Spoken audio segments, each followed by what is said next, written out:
अस्सलामुअलैकुम। Hope so all of you are doing well.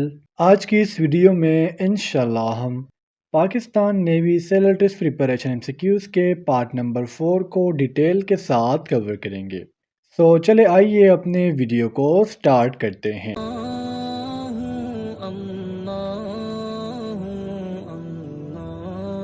The first MCQ is capital city of China is. So the capital city of China is known as Beijing, while the currency of China is known as yen. Students, मैंने आपको शुरू में भी बताया था कि अगर आप लोगों ने अपने नेवी का टेस्ट क्वालिफाई करना है तो आप लोगों ने कंट्रीज के कैपिटल्स और करेंसीज इन दोनों को याद करके जाना है। If you talk about Washington DC, so it is the capital city of USA. Islamabad is the capital city of Pakistan, while Kabul is the capital city of Afghanistan. अच्छा, यहाँ पर अगर हम यूएसए की बात करें ना, इसकी करेंसी की, सो वो डॉलर हैं, पाकिस्तान की रुपीज़ है, और अफ़गानिस्तान की जो करेंसी है ना वो सिंपली क्या है, वो अफ़गानी है। Q number 2 is Nehru report was presented in. तो जो नेहरू रिपोर्ट है पेश किया गया था 1928 में, और जिस बंदे ने इसको पेश किया था उसका नाम था मोतीलाल नेहरू। दैट्स वाई इसे हम नाम देते हैं नेहरू रिपोर्ट का। इस नेहरू रिपोर्ट के बदले में कायद-ए-आज़म मोहम्मद अली जिन्ना ने 1929 में अपने 14 पॉइंट्स जो थे वो पेश किए थे। तो अगर आपको ये एमसीक्यूज आ जाए that which statement is presented in response to Nehru report, so वो कायद-ए-आज़म के 14 पॉइंट्स थे। MCQ number 3 is what will come next in the following series. So we are given a series which is incomplete and we have to complete it. First of all इस statement पर अगर आप focus करें ना, तो 2 को 2 के साथ मल्टीप्लाई किया गया है, सो आ गया है 4। ओके, सो आपने इस तरह करना है। फिर नेक्स्ट में क्या होगा, देखिए यहाँ पर आप लोगों ने दो नंबर्स को समझना है। ये जो बेसिकली नंबर थे ना, ऐसे लिखे 2/4। तो जो आपको नीचे नंबर नज़र आएगा इसे हम नाम देते हैं डिनोमिनेटर का, और जो ऊपर वाला नंबर होता है ना इसे हम नाम देते हैं नोमिनेटर का। तो जिस तरह अगर आप इस पर फोकस करें ना, सो जो डिनोमिनेटर में नंबर था ना इसका स्क्वायर लिया गया है। देखिए नेक्स्ट में आ गया 16, और जो डिनोमिनेटर में 4 था ना वो आ गया ऊपर। नेक्स्ट में क्या होगा, हमने लेना है 16 का स्क्वायर। 16 का स्क्वायर लेंगे सो आ जाएगा 256, और 16 डिनोमिनेटर से कहाँ चला गया, नोमिनेटर में चला गया। अब नेक्स्ट हम क्या करेंगे, 256 का हम लेंगे स्क्वायर। सो जो रिजल्ट आएगा ना वो चला जाएगा डिनोमिनेटर में, और यहाँ पर जो 256 है ना वो डिनोमिनेटर में, सो ये आ जाएगा नोमिनेटर में। सो ये हो जाएगा 256, और जब आप 256 का स्क्वायर लेंगे तो हमारे पास आंसर आ जाएगा 65536। So that's why the correct option is option C. MCQ number 4 is in a class there are 50 students out of which 27 are passed. Percentage of failed students is। एक क्लास है जिसमें total कितने students है, वो 50 हैं, जिसमें जो 27 students है वो पास्ड हैं। अब हमने परसेंटेज फाइंड आउट करनी है फेल स्टूडेंट की। तो सबसे पहले हम क्या करेंगे, 50 में से 27 को माइनस करेंगे ताकि हमें फेल स्टूडेंट्स के नंबर का पता लगे। तो जब आप 50 में से 27 को माइनस करोगे तो हमारे पास आ जाएगा 23। 8th में की क्लास में कितने बच्चे फेल हुए हैं, वो है 23। सो आपको पता है कि जो परसेंटेज का फॉर्मूला है वो है obtained divided by total and multiply with 100। सो कितने स्टूडेंट्स फेल हैं, वो है 23।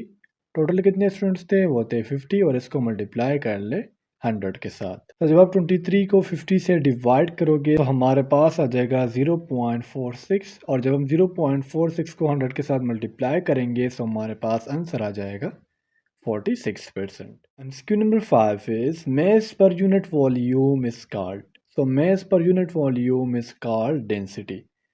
इसे हम सिंपली डिनोट करते हैं, डेंसिटी को हम किस चीज़ से डिनोट करते हैं, इसे हम डिनोट करते हैं पी से, और इसका फॉर्मूला हो जाएगा मैस पर unit volume. Q number 6 is unit of power is. So students देखिए फिजिक्स में आपने कौन सी चीज़ों को याद करना है, जितने भी आपके एसआई यूनिट्स है, लेकिन जो इंपॉर्टेंट एसआई यूनिट्स है ना, देखिए कुछ हमारे पास बेस यूनिट्स है और कुछ हमारे पास डिराइव्ड यूनिट्स है। बेस यूनिट्स आपके टोटल 7 है। सो आपने क्या करना है, जो 7 बेस यूनिट्स है ना इसको आपने याद रखना है, जिस तरह मैस है, लेंथ है, टाइम है, टेम्परेचर है, इलेक्ट्रिक करंट है, अमाउंट ऑफ सब्सटेंस है, एंड लुमिनस इंटेंसिटी है। सो जो बेस यूनिट्स है ना 7, ये आपको याद होने चाहिए, और जो 22 डिराइव्ड यूनिट्स है ना ये भी आपने याद करने हैं।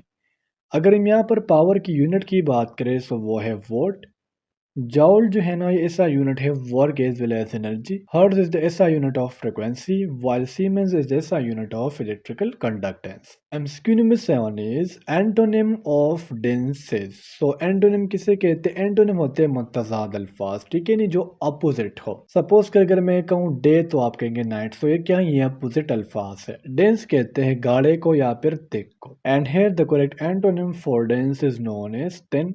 हाँ, जो थिक है ना ये बेसिकली क्या है? डेंस का सिनोनिम है। MCQ number 8 is a line passing through the centre of the circle is called. देखिए स्टूडेंट्स, यहाँ पर मैंने एक सर्कल दिया हुआ है, इससे मैं आपके तमाम डाउट्स क्लियर कर दूंगा। जिस तरह इस एमसीक्यूज का स्टेटमेंट है कि एक लाइन है जो बिल्कुल सर्कल के सेंटर से गुजर रही है, तो इसे हम नाम देंगे डायमीटर का। अगर हम रेडियस की बात करें तो सेंटर के किसी भी पॉइंट से यहाँ तक की जो फासला होता है ना, यहाँ तक, यहाँ तक, यहाँ तक, इसे हम नाम देंगे रेडियस का। इसके अलावा अगर आप यहाँ पर देखो कार्ड को भी समझ ले, देखिए ये सेंटर बिल्कुल सीधा पड़ा हुआ है, बिल्कुल अपने ओरिजिनल शेप में। अगर इसको आप यहाँ से कट करते हो या फिर इसको आप यहाँ से कट करते हो, तो इसे हम नाम देंगे कार्ड का। अच्छा, यहाँ पर अगर हम टेंजेंट की बात करें ना, तो यहाँ पर अगर एक पॉइंट है, सपोज करें पॉइंट ए है, और इस पॉइंट से यहाँ से एक लाइन गुजर रही है और यहाँ से एक लाइन गुजर रही है, जिस तरह ये वाला सिस्टम है, लेकिन ये जो लाइनें सेंटर के बाहर होंगी इसे हम नाम देंगे टेंजेंट का। और सीकेंट क्या होता है? जिस तरह सेंटर के इस तरह अगर हम कट लगाएंगे तो एक कॉर्ड होगा, इस तरह कट लगाएंगे तो एक कॉर्ड होगा, लेकिन अगर सेंटर में हम ऐसे कट लगा लेना ऐसे, तो ऐसे हम नाम देंगे secant. MCQ number 9 is Pakistan and China border agreement was signed. तो पाकिस्तान और चाइना के दरमियान जो बॉर्डर है ना, इसे हम नाम देते हैं हुंजराब पास का। यानी ये एक पास है जिसने पाकिस्तान और चाइना को सेपरेट किया हुआ है। और पाकिस्तान और चाइना के बॉर्डर का जो एग्रीमेंट था ये 1963 में जो है वो साइन किया गया था। और किसने साइन किया था? वो थे जुल्फिकार अली भुट्टो। अच्छा, अगर आपसे एमसीक्यूज में पाक चाइना बॉर्डर की लेंथ पूछ ली जाए तो 596 किलोमीटर है, ठीक है। और इन टर्म ऑफ माइल्स जो है राउंड अबाउट बनता है 370 miles. MCQ number 10 is total daughters of Holy Prophet सल्लल्लाहु अलैहि वसल्लम। तो आप सल्लल्लाहु अलैहि वसल्लम की टोटल 4 बेटियां थी, फातिमा, ज़ैनब, उम्म कुलसूम एंड रुकैया। इस तरह आप सल्लल्लाहु अलैहि वसल्लम के टोटल 3 सन्स थे। कौन कौन से थे? Abdullah, Qasim and Ibrahim. MCQ number 11 is Quaid-e-Azam joined All India Muslim League in. So देखिए स्टूडेंट्स, शुरू में जब सब कॉन्टिनेंट था तो उस टाइम पर 2 पार्टीज हुआ करती थी, all India national Congress and all India Muslim league. Congress बनी थी 1885 में, ठीक है। और जो इंडियन मुस्लिम लीग है ना, ये बनी थी 1906 में। ये बनी थी दिल्ली में। और जो all India Muslim league party है ये बनी है ढाका बांग्लादेश में। और कादियाज़म ने इसको ज्वाइन किया था 1913 में। MCQ number 12 is SI unit of heat is. अब आप कहेंगे सर हीट जो है इसका यूनिट क्या हो सकता है? तो देखिए आपको पता है कि heat is the type of energy. देखिए ये एनर्जी की एक टाइप है ना। तो एनर्जी के यूनिट मैंने क्या बताया था? एनर्जी का यूनिट मैंने आपको बताया था कि वो जाउल है। So that's why the SI unit of heat is known as joule. Candela is the SI unit of luminous intensity. What is the SI unit of power? While Newton is the SI unit of force. Question number 13 is first president of Pakistan is. So the first president of Pakistan is known as Iskandar Mirza. Second president of Pakistan is known as Muhammad Ayub Khan. And the third president of Pakistan is known as Yahya Khan. While Liaquat Ali Khan is the first Prime Minister of Pakistan. Excuse number 14 is odd man out. Odd man out का मतलब ये होता है कि नीचे हमें जो 4 option दी गई है ना, ऑप्शन ए से लेकर डी तक, इसमें जो डिफरेंट ऑप्शन होगा वो हमने चूज करना है। सो गिवन ऑप्शन में जो पांडा है डिफरेंट है, क्योंकि इसमें पांडा जो ये एक अलग स्पीशी है। बकाया चिंपैंजी की अगर हम बात करें, मंकी की बात करें और एप की बात करें, तो ये एक अलग जीनस है। So that's why monkey, app and chimpanzee और same while panda is different. MCQ number 15 is on Prophet Muhammad sallallahu alaihi wasallam, the first wahi was revealed at the age of। जब आप सल्लल्लाहु अलैहि वसल्लम के 40 उम्र complete हो गई थी, तो उस टाइम पर आप सल्लल्लाहु अलैहि वसल्लम पर फर्स्ट वही आई।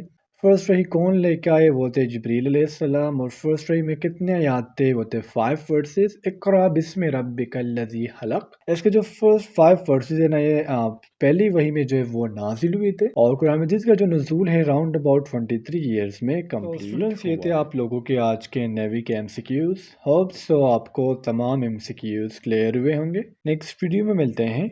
अल्लाह हाफिज़।